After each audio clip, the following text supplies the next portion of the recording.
নমস্কার বন্ধুরা, ভিডিও শুরুতেই তোমাদের সবাইকে জানাই শুভ সকাল। তো বন্ধুরা, এই ভিডিওতে তোমাদের মধ্যে বেশ কয়েকটা গুরুত্বপূর্ণ আপডেট শেয়ার করার আছে। সেক্ষেত্রে ভিডিওটা না স্কিপ করে পুরোটা দেখার অনুরোধ থাকলো। আর তোমরা যারা চ্যানেলে প্রথমবার এসেছো তারা কিন্তু অবশ্যই ভিডিওতে লাইক দিয়ে চ্যানেলটা সাবস্ক্রাইব করে রেখো, কারণ তুমি কিন্তু এখানে তোমার প্রিয় দলের সমস্ত রকম খেলার খবর সবার আগে পেয়ে যাবে। তো চলো আর দেরি না করে আজকের ভিডিওর মেন টপিকগুলো নিয়ে আলোচনা শুরু করা যাক। তো সবার প্রথম আপডেটটাই আজ দুপুর 3টে থেকে মোহনবাগানের সিএফএল এর যে ম্যাচ ছিল কালীঘাটের বিরুদ্ধে, তো সেই ম্যাচ নিয়ে। তো যেমনটা আপডেট জানা গেছে, বর্তমানে কলকাতা ও তার পারিপার্শ্বিক জেলাগুলিতে চরম বৃষ্টির কারণে আজ কিন্তু মোহনবাগান ভার্সেস কালীঘাটের মধ্যে যে সিএফএল এর ম্যাচটা ছিল সেই ম্যাচটা কিন্তু বাতিল করা হয়েছে। সেক্ষেত্রে আজ মোহনবাগানের সিএফএল এর ম্যাচটা কিন্তু হচ্ছে না। তো যে একবার নেক্সট আপডেটটা বেরিয়ে আসছে নর্থ ইস্ট ইউনাইটেড এফসিকে নিয়ে।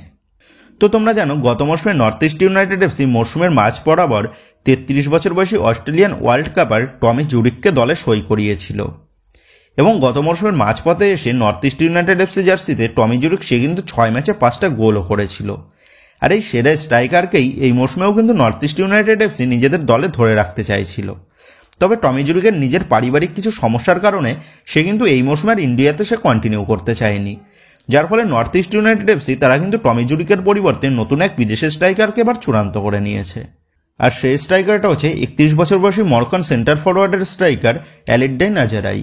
2.6 কোটি টাকা মার্কেট ভ্যালুর স্ট্রাইকারটা সেন্টার ফরওয়ার্ডের পাশাপাশি রাইট উইং এবং লেফট উইং উভয় পজিশনেই তিনি খেলতে পারেন। ক্লাব কেরিয়ারের বেশিরভাগ সময়টাই তিনি খেলেছিলেন মরক্কার ফার্স্ট টায়ার লিগের ক্লাবে। ক্লাব কেরিয়ারে প্রায় 113টার কাছাকাছি ম্যাচে 27টা গোল এবং 11টা অ্যাসিস্ট রয়েছে এই স্ট্রাইকারের খাতায়। তো নর্থ ইস্ট ইউনাইটেড এফসি এবার কিন্তু তারা টমি জুরিকের রিপ্লেসমেন্ট হিসাবে এই মরক্কান স্ট্রাইকারকেই এক মৌসুমের চুক্তিতে নিজেদের দলে চূড়ান্ত করে নিয়েছে।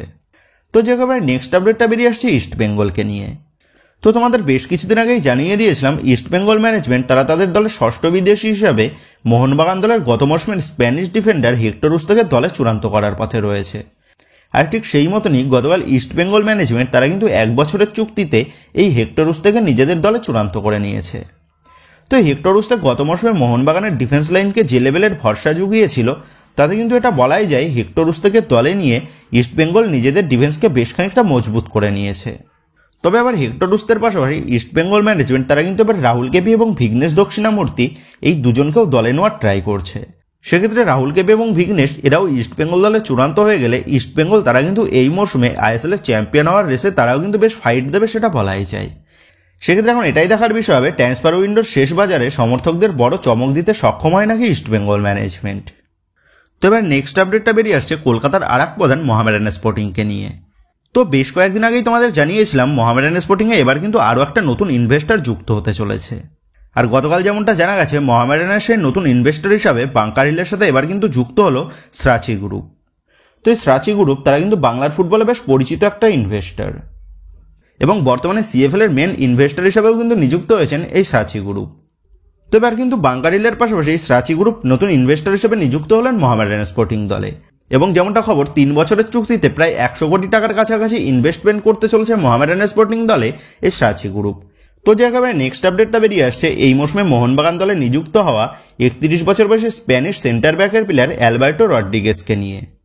তো মোহনবাগান ম্যানেজমেন্ট তারা টম অ্যালড্রেডের পাশাপাশি এই দৈত্যাকার ডিফেন্ডার অ্যালবার্টো রড্রিগেজকে দলে নিয়ে এই মৌসুমে নিজেদের দলের ডিফেন্সকে যে আরও বেশ খানিকটা মজবুত করেছে সেটা কিন্তু বলাই যায়।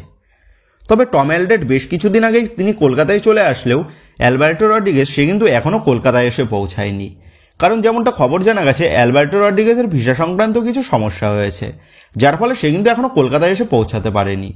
তবে গতকাল অ্যালবার্টো রড্রিগেজ তার সোশ্যাল মিডিয়াতে একটা ভিডিও পোস্ট করেছে, আর সেই ভিডিওতে স্প্যানিশ ভাষায় লেখা আছে এটাই তার শেষ অনুশীলনের দিন। সেক্ষেত্রে অ্যালবার্টো রড্রিগেজের এই লেখা দেখে এটা কিন্তু স্পষ্ট সে ইতিমধ্যেই তার দেশে সে শেষ অনুশীলন সেরে নিয়েছে। সেক্ষেত্রে অ্যালবার্টো রড্রিগেজের এই পোস্ট দেখে এটা কিন্তু বলাই যায় খুব সম্ভবত অ্যালবার্টো রড্রিগেজ তার ভিসা সমস্যাটা কাটিয়ে সে কিন্তু এবার কলকাতার উদ্দেশ্যে রওনা দিতে চলেছে। সেক্ষেত্রে অ্যালবার্টো রড্রিগেজকে কিন্তু আমরা খুব শীঘ্রই কলকাতায় দেখতে পেতে চলেছি, সেটা বলাই যায়।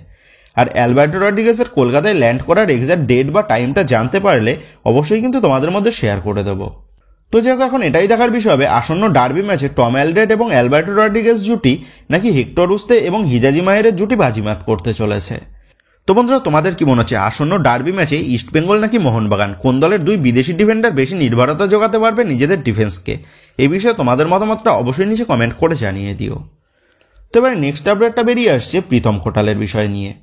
তো বর্তমানে দাঁড়িয়ে প্রীতম কোটালকে নিয়ে কিন্তু বেশ কয়েকটা গুরুত্বপূর্ণ আপডেট বেরিয়ে আসছে। তো তোমাদের যেমনটা জানিয়েছি, মোহনবাগান ম্যানেজমেন্ট তারা কিন্তু নিজেদের ডিফেন্স লাইনকে আরও মজবুত করে তোলার জন্য তারা প্রীতম কোটালকে আবারও ঘরে ফেরাতে চাইছে। আর সেই মতনই মোহনবাগান ম্যানেজমেন্ট তারা কিন্তু ইতিমধ্যেই প্রীতম কোটালের সাথে কথাবার্তাও বলেছে, এবং যেমনটা খবর প্রীতম কোটালও কিন্তু সে মোহনবাগান দলে ফিরতে রাজি। তবে মোহনবাগান ম্যানেজমেন্টের সাথে কেরালা ব্লাস্টার এফসি ম্যানেজমেন্টের প্রীতম কোটালের ট্রান্সফার ফির বিষয় নিয়ে এখনও কিন্তু কথাবার্তা চলছে। তো যেমনটা জানা গেছে, কেরালা ব্লাস্টার এফসি ম্যানেজমেন্ট তারা প্রীতম কোটালকে ছাড়ার জন্য তারা অভিষেক সূর্যবংশীকে সোয়াব ডিলের মাধ্যমে দলে চাইছে। তবে মোহনবাগান ম্যানেজমেন্ট তারা কিন্তু অভিষেক সূর্যবংশীকে ছাড়তে রাজি নয়, সেটা কিন্তু তারা জানিয়ে দিয়েছে, এবং তারা প্রীতম কোটালকে দলে নেওয়ার জন্য তারা ট্রান্সফার ফির বিষয় নিয়ে কথাবার্তা বলছে কেরালা ব্লাস্টার এফসি ম্যানেজমেন্টের সাথে। তবে আবার কেরালা ব্লাস্টার এফসি তারা ট্রান্সফার ফিতে প্রীতম কোটালকে ছাড়ার বিষয়ে কিন্তু এখনও সম্মতি জানায়নি, এবং গত কয়েকদিন আগেই প্রীতম কোটালকে কেরালা ব্লাস্টার এফসি তারা কিন্তু আবারও নিজেদের দলে ডেকে নিয়েছে প্র্যাকটিসের জন্য। তবে যেমনটা আপডেট, মোহনবাগান ম্যানেজমেন্ট তারা কিন্তু এখনও কেরালা ব্লাস্টার এফসি ম্যানেজমেন্টের সাথে প্রীতম কোটালের বিষয় নিয়ে কথাবার্তা বলছে। তবে এর মাঝেই যেমনটা জানা গেছে, ইস্টবেঙ্গল ম্যানেজমেন্ট তারাও কিন্তু এবার প্রীতম কোটালকে দলে নেওয়ার রেসে নেমে পড়েছে, এবং প্রীতম কোটালকে দলে নেওয়ার জন্য ইস্টবেঙ্গল ম্যানেজমেন্ট তারা কিন্তু এবার কেরালা ব্লাস্টার এফসি ম্যানেজমেন্টের কাছে একটা ট্রান্সফার ফির অ্যামাউন্ট অফার করেছে, তেমনটাই কিন্তু খবর। সেক্ষেত্রে আপুইয়ার ডিলের পর এবার কিন্তু প্রীতম কোটালের ডিলেও ইস্টবেঙ্গল মোহনবাগানের মধ্যে যে দড়ি টানাটানি শুরু হয়ে গেছে সেটা কিন্তু বলাই যায়। সেক্ষেত্রে এখন এটাই দেখার বিষয় হবে শেষ পর্যন্ত এই চলতি মরশুমে প্রীতম কোটাল কেরালা ব্লাস্টার এফসি দলে স্টে করে নাকি সে কলকাতার কোনো ক্লাবে জয়েন করে। তবে অভিষেক সূর্যবংশীর পরিবর্তে যদি প্রীতম কোটালকে দলে নিতে হয় তাহলে আমি বলবো এই ডিলটা যেন না হওয়াটাই বেটার। তো যেভাবে নেক্সট এবং লাস্ট আপডেটটা বেরিয়ে আসছে আনোয়ার আলীর বিষয় নিয়ে। তো গতকালই তোমাদের জানিয়ে দিয়েছিলাম আজ আনোয়ার আলীর বিষয় নিয়ে পিএসসি নিজেদের মন্তব্য কিন্তু জানাবে। সেক্ষেত্রে আজই কিন্তু সিদ্ধান্ত হয়ে যেতে পারে আনোয়ার আলী এই মৌসুমে কোন দলের জার্সিতে মাঠে নামবে। তবে আবার অনেকেই জানতে চেয়েছো আনোয়ার আলীর বিষয় নিয়ে পিএসসি আজ ঠিক কয়টার সময় নিজেদের মন্তব্য জানাবেন। তো যেমনটা খবর, আজ বিকেল 4টের থেকে একটা ভার্চুয়াল মিটিংয়ের মাধ্যমে, মানে অনলাইন মিটিংয়ের মাধ্যমে আনোয়ার আলীর বিষয় নিয়ে কিন্তু মিটিং সারবে পিএসসি এবং আনোয়ার আলী ও মোহনবাগান ম্যানেজমেন্ট। সেক্ষেত্রে খুব সম্ভবত আজ বিকেল 5টা থেকে 6টার মধ্যেই জানা যাবে আনোয়ার আলী সে এই মৌসুমে কোন দলের জার্সি পরে মাঠে খেলতে নামতে চলেছে। তবে আজকের মিটিংয়ের পর যদি দুই পক্ষের মধ্যে কোনো এক পক্ষ নিজেদের রায়ে সন্তুষ্ট না হয় তাহলে কিন্তু এই বিষয়টা হায়ার কোর্টে কিন্তু ফরওয়ার্ড হতে পারে। সেক্ষেত্রে আনোয়ার আলীর বিষয়টা কিন্তু হায়ার কোর্টে ফরওয়ার্ড হলে এটা কিন্তু আবার দীর্ঘদিন পর্যন্ত চলতে পারে। তবে যেমনটা সম্ভাবনা আজই হয়তো এই আনোয়ার যুদ্ধের অবসান ঘটে যেতে চলেছে। সেক্ষেত্রে আজ ইস্টবেঙ্গল ও মোহনবাগান সমর্থকদের কিন্তু পিএসসির রায়ের দিকে নজর থাকবে, সেটা কিন্তু বলাই যায়। তো যাই হোক, তোমাদের কি মনে হচ্ছে আনোয়ার আলী এই মরশুমে কোন দলের জার্সি পরে মাঠে নামতে পারে? এই বিষয়ে তোমাদের মতামতটা অবশ্যই নিচে কমেন্ট করে জানিয়ে দিও। তো বন্ধুরা, এই ভিডিওতে গুরুত্বপূর্ণ আপডেট করাই তোমাদের মধ্যে শেয়ার করার ছিল। তো আশা করি ভিডিওটা তোমাদের ভালো লেগেছে। তো যদি ভিডিওটা ভালো লেগে থাকে তাহলে ভিডিওতে লাইক দিয়ে চ্যানেল সাবস্ক্রাইব করে পাশে থাকা বেল আইকনটা অবশ্যই প্রেস করে দিও।